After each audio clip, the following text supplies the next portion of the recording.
लेकिन आप चिंता मत कीजिए, मैं अभी के अभी नील अग्रवाल और गायत्री देवी से बात करता हूँ। गायत्री देवी और नील की वजह से आज मेरी वाइफ की आंखों में आंसू हैं और मैं ये लापरवाही हरगिज बर्दाश्त नहीं कर सकता हूँ। उन दोनों के अलावा जो जो इसमें शामिल है, जल्द से जल्द सबका पता लगाइए।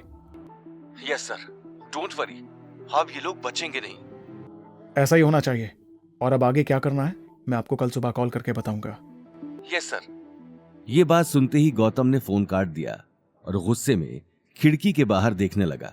उसकी आंखों में बदले की आग साफ दिखाई दे रही थी। गायत्री देवी, अब देखो मैं क्या करता हूं। बस बहुत हुई तुम्हारी मनमानी। अवनी की आंखों में आए आंसुओं की कीमत तो तुम्हें चुकानी ही पड़ेगी। देखते ही देखते रात हो चुकी थी। खाना खाकर गीता और अनिल जल्दी सो चुके थे, लेकिन अवनी की आंखों से नींद गायब हो चुकी थी। गौतम भी उसे बेचैन देखकर सो नहीं पा रहा था। जैसे तैसे रात काटने के बाद गौतम सुबह अवनी को छोड़ने ऑफिस चला गया।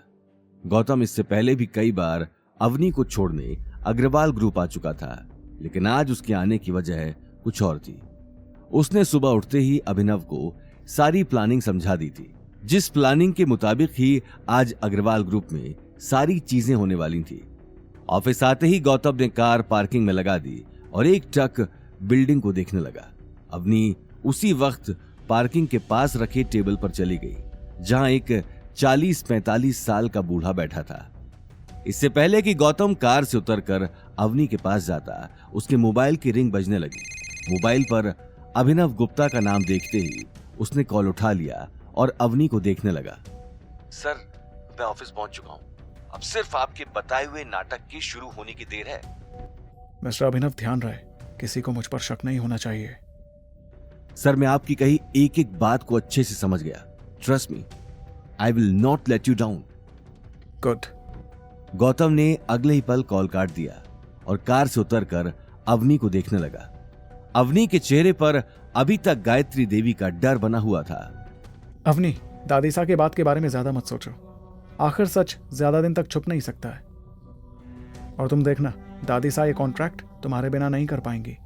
अगर तुम इस प्रोजेक्ट का हिस्सा नहीं हो तो अग्रवाल ग्रुप भी अवतार ग्रुप से पार्टनरशिप नहीं कर पाएगा। गौतम की बातों को अवनी सीरियसली नहीं ले रही थी, पर इससे पहले कि अवनी कुछ जवाब दे पाती, उसे नील सामने से आता हुआ दिखाई दिया। नील आते ही अवनी को ऊपर से नीचे तक देखने लगा। वाह, कल के तमाशे के बाद तुम आज ऑफिस फिर से आ गई, वो भी इस लूजर के साथ। क्या देख रही हो? अपने बॉस के सामने इस तरह अकड़ में खड़ी मत रहो। बॉस? और तुम? शक्ल देखिए कभी आईने में। भूलो मत, अभी तक कॉन्ट्रैक्ट साइन नहीं हुआ है, इसलिए ज्यादा हवा में उड़ने की जरूरत नहीं है। कहीं ऐसा ना हो कि मुंह के बल गिर जाओ। ये बात सुनते ही नील ने अपने चेहरे से चश्मा हटा लिया और गौतम की आंखों में आंखें डालकर देखने लगा। हो, तो मेरी बहन को इंसाफ दिलाने उसका निठल्ला पति आया है। यार, तुम्हारी बातों से मुझे डर लग रहा है, कहीं तुम मुझे कॉन्ट्रैक्ट तो साइन हो ही जाएगा, उसे तो अब कोई नहीं रोक सकता। चेयरमैन थोड़ी देर में सारी फॉर्मेलिटीज पूरी कर देगा और फिर। ये बात कहते हुए नील अवनी को मुस्कुराते हुए देखने लगा। थैंक यू अवनी, अपनी डिजाइन के लिए। यह बात सुनते ही गौतम ने नील का कॉलर पकड़ लिया। गौतम का सब्र अब टूट चुका था। अवनी ने उसी वक्त गौतम को पकड़कर पीछे कर लिया। अवनी ये बात अच्छे से जानती थी कि नील कितना बड़ा गुंडा है। नील पीछे हटकर कपड़े ठीक करने लगा और मुस्कुराते हुए ऑफिस के अंदर चला गया। गौतम एक टक उसे जाता हुआ देखता रहा और कुछ ही देर बाद अवनी के साथ वो भी अंदर चला गया। अग्रवाल ग्रुप के अंदर जाते ही गौतम वेटिंग रूम में बैठ गया और अवनी कॉन्फ्रेंस रूम की तरफ चली गई, जहां आज नील का कॉन्ट्रैक्ट साइन होने जा रहा था। कॉन्ट्रैक्ट साइन होने की खुशी गायत्री देवी के चेहरे पर साफ दिखाई दे रही थी। कॉन्फ्रेंस रूम के अंदर आते ही अवनी ने देखा गायत्री देवी और नील उसका डिजाइन टेबल पर रखकर अभिनव गुप्ता का इंतजार कर रहे थे। वहीं टेबल के आसपास ऑफिस के कई लोग बैठे थे, लेकिन अवनी को आज बैठने की भी परमिशन नहीं थी। वो चुपचाप एक कोने में जाकर खड़ी हो गई। कॉन्फ्रेंस रूम के दरवाजे से अभिनव की सेक्रेटरी अंदर आ गई और बड़े ध्यान से टेबल पर रखा डिजाइन देखने लगी। सेक्रेटरी को देखते ही गायत्री देवी के मन में सवाल चलने लगे। देखते ही देखते सेक्रेटरी ने अपने हाथ में पकड़ी फाइल टेबल पर रख दी और कुर्सी पर बैठ गई। अभिनव सर नहीं आए अभी तक, उनकी जगह पर आप कॉन्ट्रैक्ट के लिए? मैं यहाँ कॉन्ट्रैक्ट के लिए नहीं आई, मैं ये बताने आई हूं कि मिस्टर नील के साथ अवतार ये डील कैंसिल कर रहा है। सेक्रेटरी की बात सुनते ही नील और गायत्री देवी के पैरों तले जमीन खिसक गई। अवनी भी हक्की बक्की अपने आसपास देखने लगी। आपको कोई गलत फहमी हुई है, आज तो मिस्टर नील के साथ कॉन्ट्रैक्ट होना था। नहीं, मुझे कोई गलत फहमी नहीं हुई है, ये चेयरमैन सर का ही ऑर्डर है। नील का चेहरा गुस्से में लाल हो चुका था। वो अपने आप को रोक नहीं पाया और कुर्सी से उठकर खड़ा हो गया। क्या ये चेयरमैन सर का ऑर्डर है या फिर तुम अपने मन से ही बातें बनाई जा रही हो? मुझे इस सर से बात करनी है, कहां है वो? चुप रहो नील, तुम्हारा दिमाग खराब हो गया है।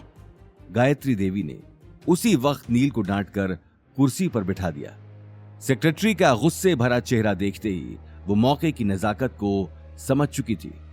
आई एम सॉरी, वो दरअसल मिस्टर नील को शायद इतनी समझ नहीं है। उसकी तरफ से मैं आपसे माफी मांगती हूँ, लेकिन ये अचानक कॉन्ट्रैक्ट ना करने की बात। इससे पहले कि गायत्री देवी आगे कुछ कह पाती, सेक्रेटरी ने उसकी बात काट दी और नील को घूर कर देखने लगी। मैं यहां आपको सिर्फ ये बताने आई हूं कि अवतार ग्रुप अब से मिस्टर नील के साथ मिलकर काम नहीं करेगा। लेकिन मेरी चेयरमैन सर से कल ही बात हुई है, उन्हें मेरा डिजाइन बहुत पसंद आया था और अचानक एक ही रात भर में वो अपना फैसला कैसे बदल सकते हैं? आपका डिजाइन? अगर सच में डिजाइन आपने ही बनाया है तो फिर आपको इसके बारे में पता होगा ना मिस्टर नील। ये बात कहते हुए सेक्रेटरी ने टेबल से फाइल उठाकर नील की तरफ सरका दी। फाइल खोलते ही नील का गला सूख गया।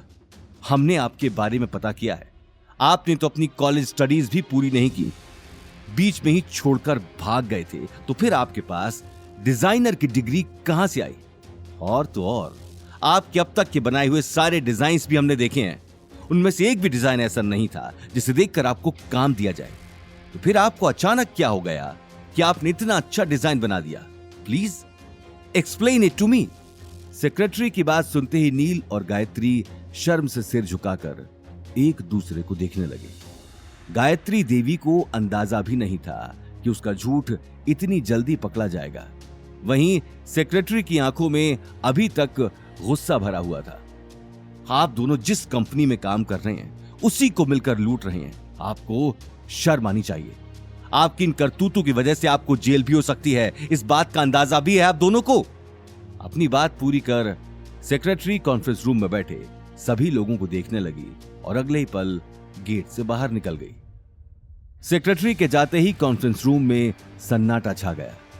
गायत्री देवी और नील किसी से आंखें नहीं मिला पा रहे थे। वहीं अवनी को अपने कानों पर यकीन नहीं हो रहा था। उसके कानों में कुछ समय पहले गौतम की कही हुई बातें गूंज रही थी।